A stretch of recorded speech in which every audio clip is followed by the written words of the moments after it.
I really love when I get to the conclusion of a project where all the pieces just start to come together. It's just so rewarding and so fulfilling.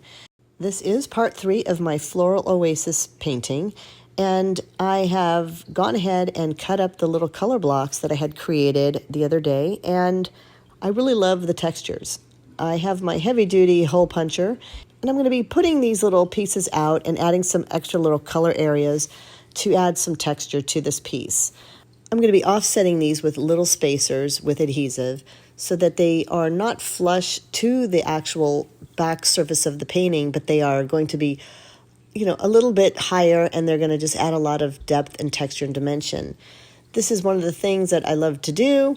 I love to add in all the extra detail and just give this piece a lot more whimsy, a lot of different things going on, and it's just going to make it tie all in together so nicely. Once I get this framed up in the black core matting that I will mat this up with, it's going to look just stunning. But I love the way this turned out.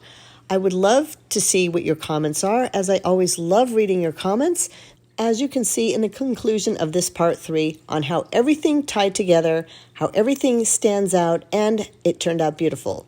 Follow me for more creative content.